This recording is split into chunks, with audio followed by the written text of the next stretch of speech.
नमस्कार, BP competition academy में आप सबको स्वागत है।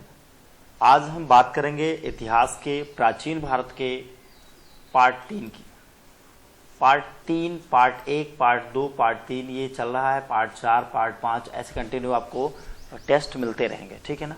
हर दिन आपका जो टेस्ट टाइमिंग होगा वो 12 बजे होगा, दोपहर में 12 बजे, क्योंकि लॉकडाउन चल रहा है, सब लोग घर के अंदर है तो 12 बजे फ्री रहते हैं सब। तो 12 बजे जो है टेस्ट टाइमिंग है, राइट टाइम 12 बजे स्टार्ट हो जाता है, ध्यान दें। तो आप लोग सभी लोग क्लासेस अच्छे से अटेंड करें, सभी टेस्ट दें। ध्यान दें ये टेस्ट कैसे, अभी जैसे ये टेस्ट होंगे सैटरडे तक, जितने टेस्ट सैटरडे तक हो गए हैं इनमें से मैं 100 से 200 क्वेश्चन छांट करके संडे को आप लोगों को फिर से एक टेस्ट लूंगा, जिसमें आपको आंसर बाद में बताएंगे, आंसर नहीं बताएंगे, आप आंसर बताओगे, पूरा लाइव टेस्ट होगा, ठीक है। तो उससे बेनिफिट ये होगा कि जो एक हफ्ते आप पढ़े हो वो चीज आपको अच्छे से याद रखना है, क्योंकि आपको संडे को टेस्ट देना है। इसलिए आप लोग हर टेस्ट के हर प्रश्नों को आप लोग जो है उसे याद रखा करो और अच्छे से सुना करो, सभी का आंसर सुना करो तो याद रहेगा। दूसरी बात, आज से जो है आज शुक्ला सर की 4 बजे जो है वो एनवायरमेंट की क्लासेस होगी, 5 बजे हमारी जो है वो इतिहास की क्लासेस होगी, हिस्ट्री की क्लासेस होगी। याद रखना ये दोनों क्लासेस बेसिक स्ट्रक्चर से होंगी, एकदम जीरो से, ठीक है। ध्यान दें, जीरो से क्लासेस स्टार्ट होंगी, दो के दोनों। तो आपको क्या करना है, अच्छे से पढ़ना है और सपोर्ट करना है, ठीक है। अच्छे से ध्यान से पढ़ना है। शुरू की भाषा यदि समझ में नहीं भी आए लेक्चर की तो आप परेशान मत होना, ठीक है, धीरे धीरे आने लगेगी। तो अच्छे से पढ़ाई करो, ठीक है। और सभी लोग टेस्ट दो। ध्यान दो, अभी जो टेस्ट 12 बजे का आएगा और एक साइंस का टेस्ट आपको मिलेगा रात को 9 बजे, ध्यान दें, ठीक है। 9 बजे रात को साइंस का टेस्ट मिलेगा जो लाइव चलेगा, ध्यान देना।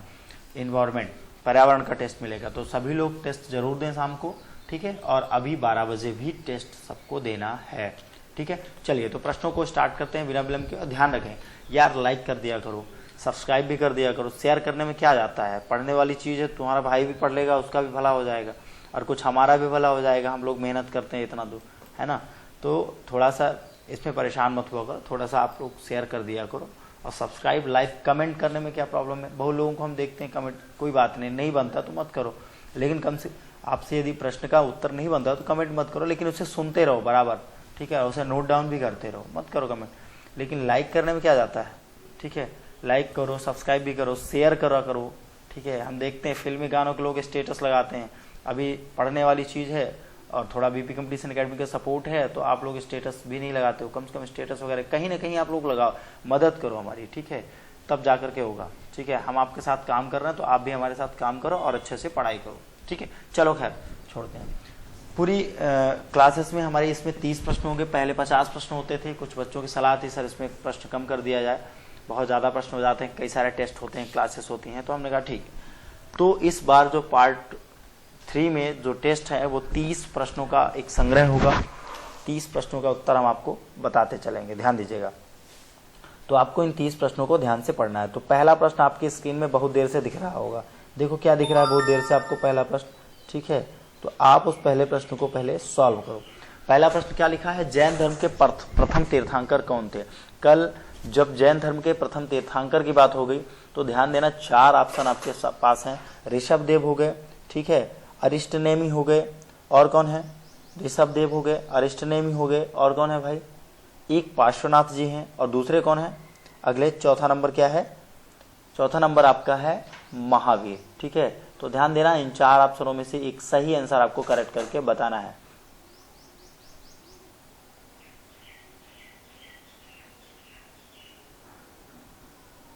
चलिए अब मैं आपको इन 4 ऑप्शनों का सही आंसर बताता हूं, ठीक है।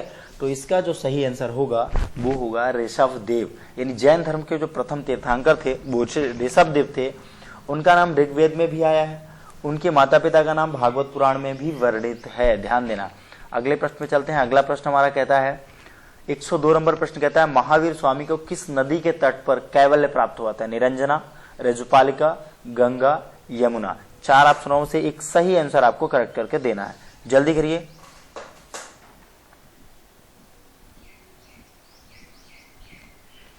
चलिए मैं बताता हूं, ठीक है। आपको 4 ऑप्शनों में से बिल्कुल सही आंसर आप लोगों ने दिया है।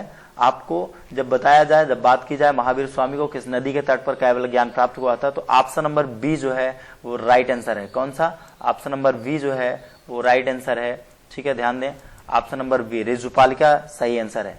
अगले प्रश्न पे चलते हैं। अगला प्रश्न है, ठीक है, और महावीर स्वामी का जन्म कब हुआ? तो महावीर जो स्वामी का जन्म है, अगला प्रश्न कहता है 540, 550, 560, 555। सभी लोग आंसर दिया करो। और बहुत अच्छा है, अभी जो व्हाट्सएप ग्रुप लड़कियों का बना हुआ है, बहुत अच्छा पढ़ रही हैं सब, लड़के भी पढ़ें थोड़ा सा उसी तरह से। ठीक है, गुड मॉर्निंग, हाय हेलो ना भेज के अच्छे से पढ़ाई करें। 103 नंबर प्रश्न पे चलते हैं। महावीर स्वामी का जन्म कब हुआ था? जल्दी बताइए। बिल्कुल सही, option number A is the right answer, 540 ईस्वी पूर्व। ठीक है, 540 ईस्वी पूर्व में जो है उसमें महावीर स्वामी जी का जन्म हुआ था। कहाँ हुआ था भाई? कुंडाग्राम में हुआ था। कहाँ हुआ था? कुंडाग्राम हुआ था। इनको बचपन में वर्धमान के नाम से जानते थे। किस नाम से जानते थे? वर्धमान के नाम से बचपन में इनको जानते थे, ध्यान देना। और इनके पिता का नाम जो है सिद्धार्थ था, और माता जी जो थी उनका नाम त्रिशला था। क्या था? त्रिशला था। अगले प्रश्न पे चलते हैं। जैन धर्म के कौन से 2 तीर्थंकर का उल्लेख किया गया है? ठीक है, ऋषभदेव अरिष्टनेम या ऋषभदेव महावीर, पार्श्वनाथ महावीर और अरिष्टनेम। 4 ऑप्शनों में से आपको सही आंसर बताना है। जल्दी बताइए 4 ऑप्शनों में से सही आंसर।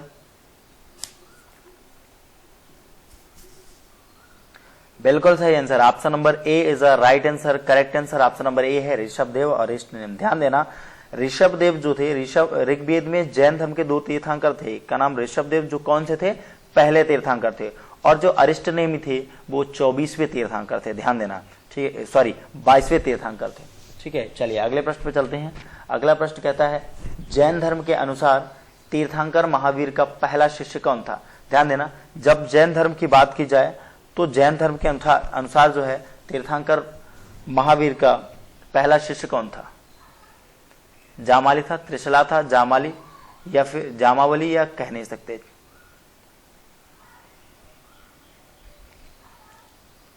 बिल्कुल सही आंसर। ठीक है, आप लोग जो आंसर दे रहे हो बहुत अच्छा है। ठीक है, तो ध्यान दें, जैन धर्म के जब तीर्थंकर की बात की जाए, पहला शिष्य की बात की जाए तो कौन था?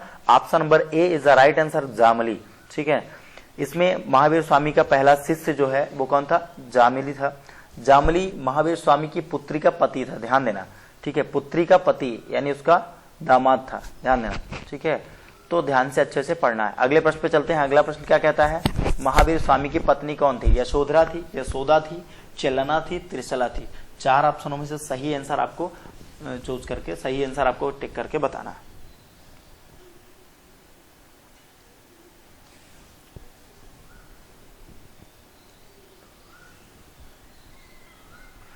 बिल्कुल सही, आपने जो सही आंसर दिया है, महावीर स्वामी की पत्नी, महावीर स्वामी की जो पत्नी थी, ऑप्शन नंबर ए सही आंसर है, यशोदा थी। कौन थी? यशोदा थी। ध्यान देना, यशोदा जो थी वो राजा संवीर की पुत्री थी। किसकी थी? राजा संवीर की पुत्री थी। अगले प्रश्न में चलते हैं। अगला प्रश्न जो है वो क्या कहता है? 107 नंबर प्रश्न है।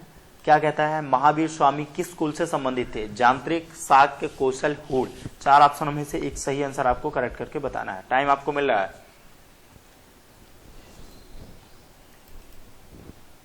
बिल्कुल, तो महावीर स्वामी किस कुल से संबंधित थे? Option number A is the right answer, यांत्रिक कुल से संबंधित थे। ध्यान देना, महावीर स्वामी यांत्रिक कुल से संबंधित थे और वे क्षत्रिय जाति के थे। ध्यान देना, महावीर स्वामी का जन्म जो है वह वैशाली में कुंडाग्राम में हुआ था। अभी मैंने पहले बताया था आपको।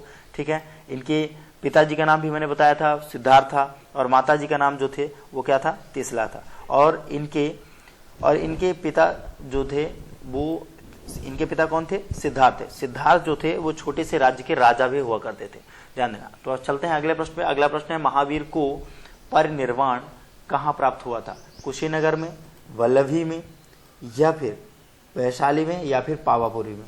तो 4 ऑप्शनों में से सही आंसर आपको बताना है।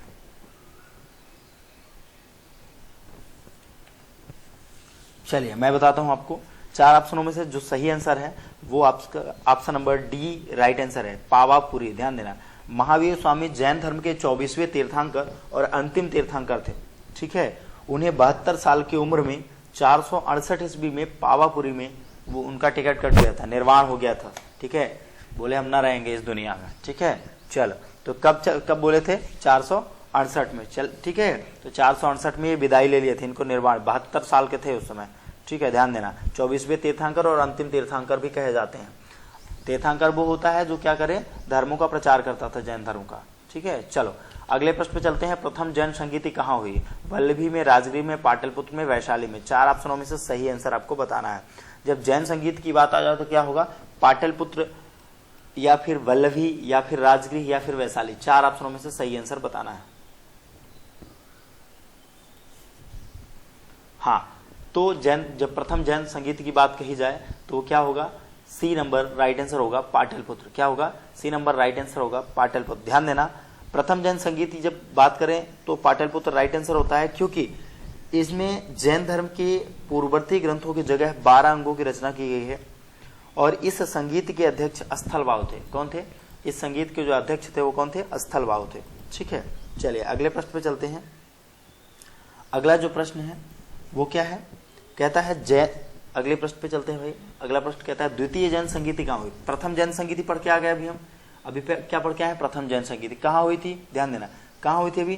पाटलिपुत्र में। दूसरी जैन संगीति, जब दूसरी में आ गए तो एक बात तो नोट कर लो, पाटलिपुत्र होगा नहीं तो बचे 3, तो 3 में कौन सा होगा वो दिमाग लगाना है। तो ध्यान दो, जब द्वितीय जैन संगीत की बात आ जाए तो बताओ जल्दी से 4 ऑप्शनों में से।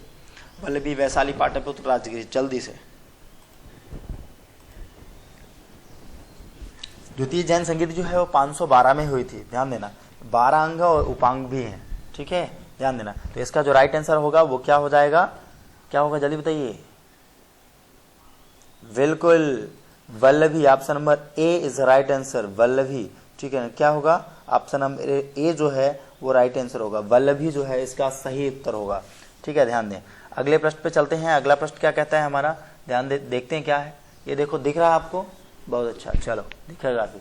अगला प्रश्न क्या कहता है? देखो कुछ कह रहा है भाई, कहता है श्वेतांबर किसके नेतृत्व में विकसित हुआ था? स्थलबाहु के, भद्रबाहु के, ऋषभदेव के और महावीर। जब जैन धर्म की बात की जाए तो ध्यान देना, वहां पे श्वेतांबर और पीतांबर 2 चीज मिलते हैं, ध्यान देना, 2 धर्म मिलते हैं, ठीक है, एक श्वेतांबर और पीतांबर। तो बात को समझना है, श्वेतांबर वह होते थे जो श्वेत वस्त्र धारण करते थे, लेकिन पीतांबर वह होते थे जिनको दिगंबर के नाम से जाना जाता है, ध्यान देना, जिनको दिगंबर के नाम से जानते हो। दिगंबर वह होते थे जो वस्त्रहीन होते थे, ठीक है, और जो दिगंबर होते थे उनका नेतृत्व भद्रबाहु करता था, और जो श्वेतांबर होते थे उनका जो नेतृत्व है वो स्थलबाहु करता था। ध्यान देना, जो श्वेतांबर है उनका नेतृत्व कौन करेगा? स्थलबाहु करेगा। जो दिगंबर है उनका नेतृत्व कौन करेगा? भद्रबाहु करेगा, ठीक है। जो दिगंबर है, ठीक है, उनकी कौन करेगा? भद्रबाहु। और जो श्वेतांबर है वो किनका करेगा? स्थलबाहु। तो याद कर लो आप लोग, ठीक है।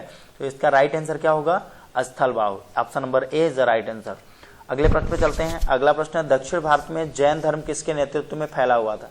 स्थलबाहु, भद्रबाहु, अशोक, चंद्रगुप्त मौर्य। 4 ऑप्शनों में से सही उत्तर आपको छांटकर बताना है। तो चलते हैं सही उत्तर पे।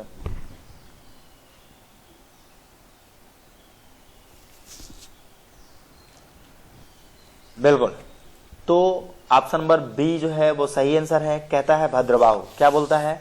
भद्रबाहु। ध्यान देना, दक्षिण भारत में जो जैन धर्म भद्रबाहु के नेतृत्व में फैला था, क्योंकि भद्रबाहु ने ही चंद्रगुप्त मौर्य को जैन धर्म की दीक्षा दी थी। ध्यान देना, जैन धर्म की दीक्षा किसने दी थी? भद्रबाहु ने ही दी थी। किसको? चंद्रगुप्त मौर्य को। अगले प्रश्न में, अगला प्रश्न, कर्नाटक में जैन धर्म का प्रचार किसने कराया था? जल्दी बताइए।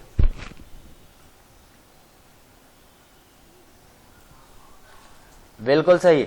अब देखो, अब जब दीक्षा तो मिल गई, अब दीक्षा मिली तो चंद्रगुप्त मौर्य भी तो कुछ न कुछ करेंगे ना, तो जाहिर सी बात है कर्नाटक में जो जैन धर्म का प्रचार है वो चंद्रगुप्त मौर्य ने करवाया था। किसने करवाया था? चंद्रगुप्त मौर्य ने करवाया था। Option number A is the right answer, ध्यान देना, ठीक है।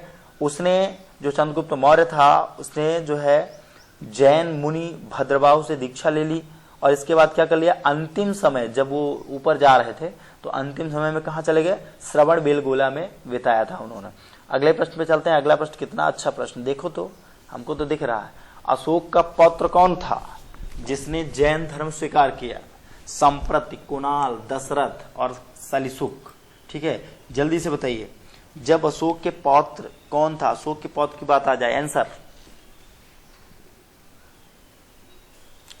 बिल्कुल सही। आपका जो राइट आंसर है वो क्या है? ऑप्शन नंबर ए संप्रति। ध्यान देना, अशोक जो है वो बौद्ध धर्म का अनुयायी था, लेकिन अशोक के पौत्र संप्रति ने क्या कर दिया, जैन धर्म को स्वीकार कर लिया। अगले प्रश्न, महावीर स्वामी ने जैन धर्म के 5 महाव्रतों में से कौन सा महाव्रत जोड़ा था। ध्यान देना, अभी हम 5 महाव्रत बताते हैं आपको। 4 ऑप्शन आपके सामने हैं, अहिंसा, अस्तेय, अपरिग्रह और ब्रह्मचर्य। ठीक है, तो ध्यान देना जल्दी से, तब तक आप पढ़ते रहो, तब तक मैं आपको 5 महाव्रत भी बता दूं। ध्यान देना जल्दी से, पहले आप आंसर बता दो। बिल्कुल सही, आपने जो भी आंसर दिया है आप मिला लो। ठीक है, देखो क्या लिखा हुआ है, जैन धर्म में 5 महाव्रत हैं। कौन कौन से? अहिंसा मतलब हिंसा ना करना, सत्य, अस्तेय यानी चोरी ना करना, ब्रह्मचर्य और अपरिग्रह यानी धन का संग्रह ना करना। उत्तर तो मिल गया होगा आपको। तो महावीर स्वामी ने जैन धर्म के 5 महाव्रतों में से कौन सा महाव्रत जोड़ा था? तो अपरिग्रह जोड़ा था। किसने क्या जोड़ा था? अपरिग्रह। ऑप्शन नंबर सी जो है वो करेक्ट आंसर है। अगला प्रश्न, अगले प्रश्न में चलते हैं। अगला प्रश्न क्या कहता है हमारा, देखते हैं क्या कहता है। कुछ कहता है क्या? कुछ तो कहेगा ही। अगला प्रश्न कहता है बौद्ध धर्म और जैन धर्म में क्या समानता? अरे बता रहा हूं यार, अभी बता रहा हूं। बौद्ध धर्म और जैन धर्म में क्या समानता है, क्या समस्या है? देखो पहला कहता है दोनों जाति प्रथा का विरोध किया करते थे। सही है, करते थे। दोनों जो है तो जाति प्रथा का विरोध करते थे। दोनों पुनर्जन्म का सिद्धांत, बिल्कुल पुनर्जन्म का सिद्धांत दोनों ने माना है, जैन बौद्ध दोनों ने माना है। दोनों ने अहिंसा और सत्य का प्रचार किया है, बिल्कुल किया है। दोनों ने अहिंसा और सत्य का प्रचार किया है। तो क्या राइट आंसर उपरोक्त सभी होगा? जल्दी से बताओ।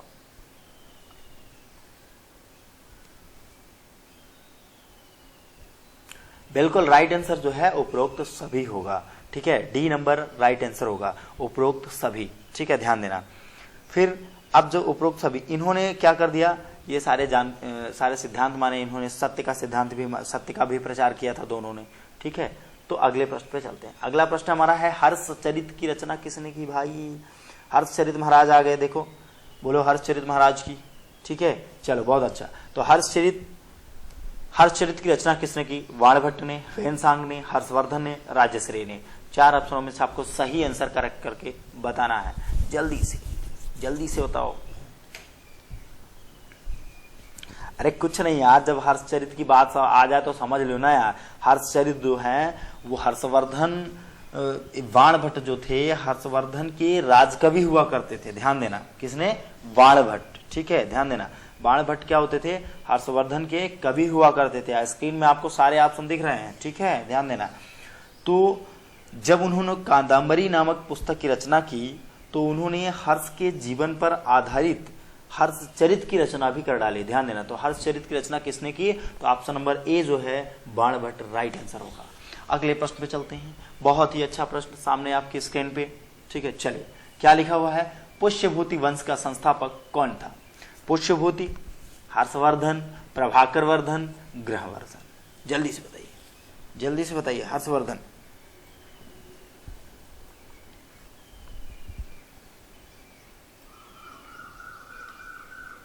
जाहिर सी बात है, जब पुष्यभूति की बात आ जाए तो यार पुष्यभूति वंश की बात आ जाए तो जब पुष्यभूति का वंश है तो जाहिर सी बात पुष्यभूति संस्थापक होगा। तो ऑप्शन नंबर ए जो है वो करेक्ट आंसर है। ठीक है, पुष्यभूति। ध्यान देना, बाणभट्ट के अनुसार पुष्यभूति वंश की स्थापना पुष्यभूति ने की और इसे वर्धन वंश भी कहते हैं। ध्यान देना, पुष्यभूति वंश कभी आ जाए, कभी वर्धन वंश आ जाए तो परेशान मत होना। संस्थापक महाराज कौन होंगे? पुष्यभूति ही होंगे। ध्यान देना। अगला प्रश्न आपके सामने, हर्षवर्धन का बहनोई कौन था? देखो इतना खुश हुआ कि हर्षवर्धन की बहनोई की बात आ गई। देखो ध्यान दो, हर्षवर्धन का बहनोई कौन था? बताओ भाई, ऐसे वैसे व्यक्ति नहीं थे। ठीक है, ध्यान देना।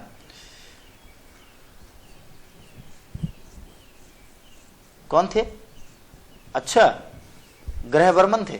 क्या बात, चलो बहुत अच्छा आंसर है आपका। ठीक है, ग्रहवर्मन जो है ऑप्शन नंबर ए सही आंसर है, ग्रहवर्मन। ठीक है, ध्यान देना।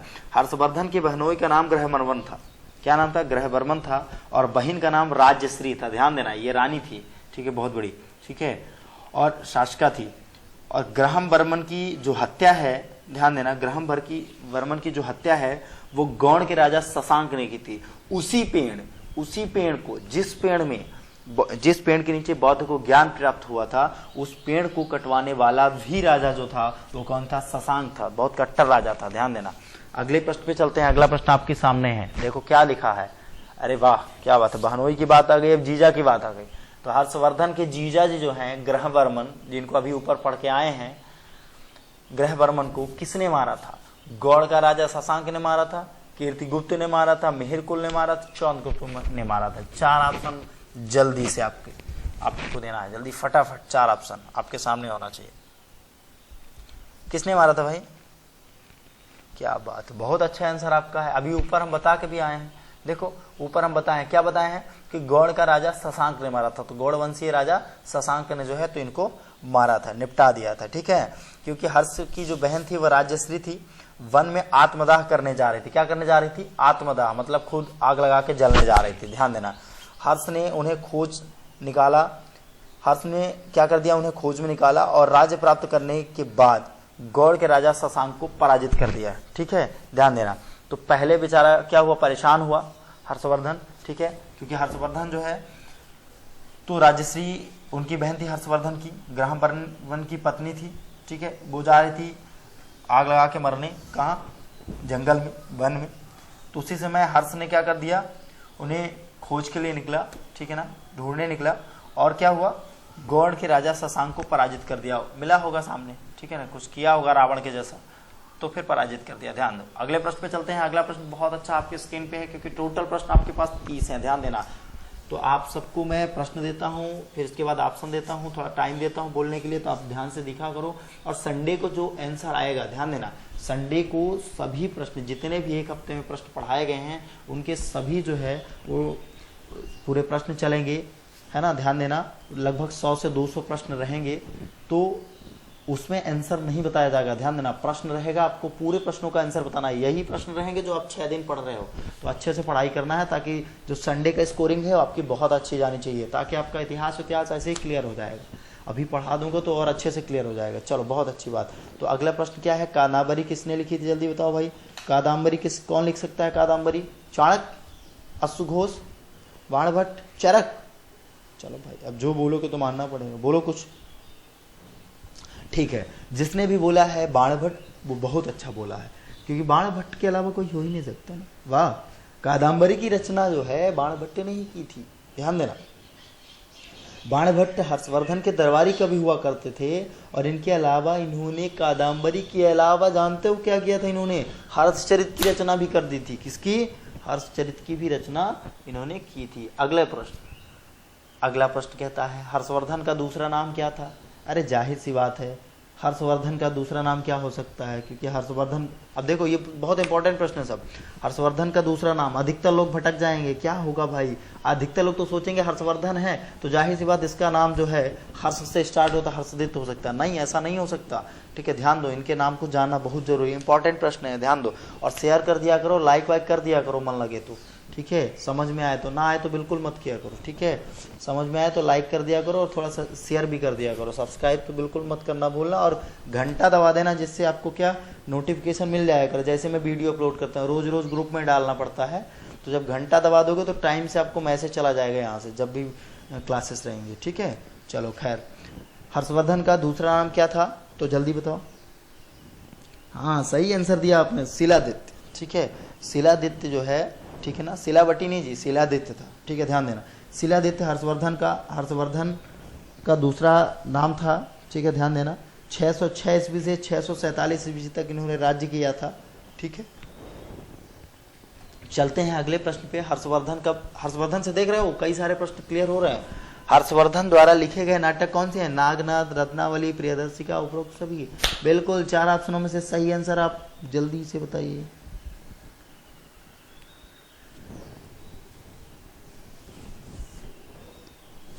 देखो ऐसा है कि हर्षवर्धन ने 3 नाटक लिखे था।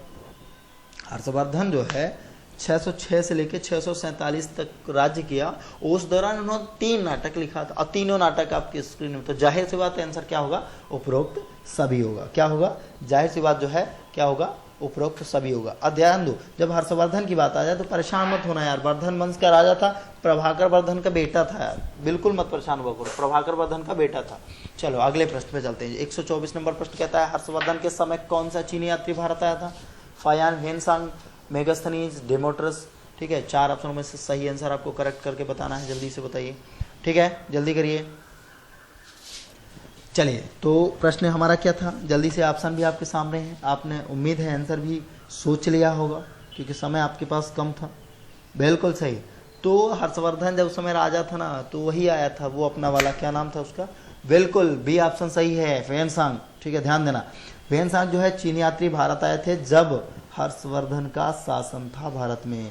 वो यहाँ गौतम बुद्ध की शिक्षा लेने आए थे। ठीक है, लेकिन उसने क्या कर दिया, नालंदा विश्वविद्यालय के पहले छात्र भी बने और वहाँ पर शिक्षक भी बने। ध्यान देना, कहाँ, नालंदा विश्वविद्यालय कहाँ है, जल्दी कमेंट सेक्शन में बताइए नालंदा विश्वविद्यालय। अगले प्रश्न पे चलते हैं। ठीक है, अगला प्रश्न क्या है, जल्दी से कमेंट में बताना है सब लोगों को, नालंदा विश्वविद्यालय कहाँ है। ठीक है, चलो फिर अगले प्रश्न पे चलते हैं। अगला प्रश्न, हर्षवर्धन को किस राजा ने हराया था? किस राजा ने हराया था भाई, देखते हैं किस राजा ने हरा सकता है, कौन हरा सकता है हर्षवर्धन को, हम भी देखते हैं। चलो आप तो देख चुके हो, बिल्कुल पुलकेशिन द्वितीय ने हराया था, हमने देख लिया क्या है, पुलकेशिन द्वितीय ने हर्षवर्धन राजा को हराया था। क्योंकि ध्यान देना, हर्षवर्धन जो है समस्त उत्तर भारत जीत लिया, उसके बाद जो है, ठीक है, उसके बाद क्या कर दिया, दक्षिण की ओर निकल पड़ा और वहां पर चालुक्य सम्राट जो है पुलकेशिन से युद्ध हुआ। और जब उनसे युद्ध हुआ तो क्या हुआ, इस युद्ध में हर्षवर्धन पराजित हो गए और हाथी सेना का बहुत नुकसान हुआ। तो हर्षवर्धन को किस राजा ने हराया था, पुलकेशिन द्वितीय ने हराया था। आपको आंसर बनता है जी आपसे, है ना। अगले प्रश्न पे चलते हैं। चलो 126 नंबर प्रश्न आपकी स्क्रीन पे जल्दी से देखिए। हर्षवर्धन के समय चीन का सम्राट कौन था? तेजोंग था, वू जेतियान था, रोइजोंग था, ग्यागजोन था। ठीक है, देख लो, पढ़ लो भाई थोड़ा थोड़ा, आप भी, बहुत टफ का नाम है, पढ़ तो लेना एक बार। ठीक है, चलो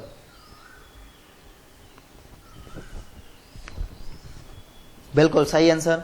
ठीक है, हर्षवर्धन के समय जो है, तो जब बात की जाए चीन सम्राट, तो चीन सम्राट ऑप्शन नंबर ए जो है सही आंसर है, तेजोंग। क्या है, ऑप्शन नंबर ए सही आंसर तेजोंग है। ध्यान देना, हर्षवर्धन के समय जो है चीन का सम्राट कौन था, तेजोंग था। हर्षवर्धन ने 641 ईस्वी में तेजोंग के दरबार में एक राजदूत भेजा था। क्या भेजा था, राजदूत भेजा था।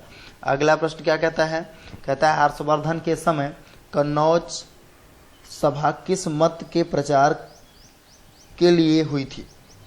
महायान के, हीनयान के, थारवेद के या फिर जैन के? ध्यान देना, जल्दी से बताओ भाई, आंसर आपके स्क्रीन पे होना चाहिए। अरे कुछ नहीं है, राइट आंसर तो आपसे बन ही जाएगा। बिल्कुल राइट आंसर ऑप्शन नंबर ए है, महायान। हर्षवर्धन के समय कन्नौज सभा किस मत के प्रचार के लिए हुई थी? महायान के प्रचार के लिए हुई थी। ध्यान देना, ठीक है, महायान के प्रचार के लिए हुई थी। हर्षवर्धन जो था, हर्षवर्धन 643 में कन्नौज में एक सभा किया जिसका उद्देश्य था महायान का प्रचार करना। हालांकि हर्षवर्धन जो था वो सहिष्णु सम्राट था और वो हिंदू, जैन, बौद्ध सभी धर्मों का आदर करता था। अगला प्रश्न, ठीक है, अगला प्रश्न आपके स्क्रीन पे क्या लिखा हुआ है, नागनाद की रचना किसने की? हर्षवर्धन ने, वेनसांग ने, कालिदास ने, भैरवी ने? जल्दी बताइए।